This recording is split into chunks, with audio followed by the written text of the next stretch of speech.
नमस्कार, मी सुहासिनी. मी नेहमीच बोलते तुमच्याशी नाशिकमधून, पण आज मी बोलते पुणे इथून. मी माहेरी आलेली आहे आणि माहेरचे आमचे सगळ्यांचे आनंदाचे क्षण तुमच्यासोबत मी शेअर करत आहे. पुरणाचा बेत होता. आईने वहिनीने पोळी बनवण्यासाठी पुरण सकाळीच तयारी केलेली.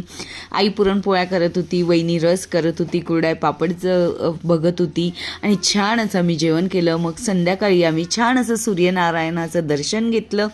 आणि हे आजूबाजूला ना याच कॅम्पसमध्ये स्कूल आहे, माझ्या भाचीची मोठी स्कूल आहे आणि मोठा असा कॅम्पस आहे. यांचा बिल्डिंगचा रो बंगलो आहेत, रो हाऊस आहेत आणि प्रत्येक पार्टमध्ये ना इथे रोज बाजार भरतो. मला हे अतिशय आवडलेलं, कारण की भाजी घेण्यासाठी आपल्याला बाहेर जावं नाही लागत. आईन त्यांच्या इथे मंगळवारी शनिवारी असतो. हा सोमवारचा बाजार होता, हा रो बंगलोवाल्यांचा बाजार होता. किती छान, छोटासा का असे ना पण आपल्याला लगेच अवेलेबल होतं, हे खूप महत्त्वाचं आहे. आणि कॅम्पसच्या बाहेर आलं ना तरीही इथे खूप मोठा बाजार आहे. आणि मग आम्ही आईला म्हणत होतो, आई तुम्ही का रो बंगलो घेतला नाही.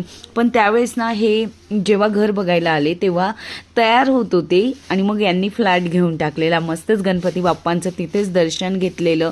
जवळच आहे, एकाच कॅम्पसमध्ये सगळ्या बिल्डिंग्स आणि बंगले वगैरे सगळं अवेलेबल आहे. असं वाटत होतं कुठल्या तरी रिसॉर्टमध्ये आपण फिरायला आलेलो आहोत. जवळच एअरपोर्ट असल्यामुळे विमानांची सारखी जाय चालू असते.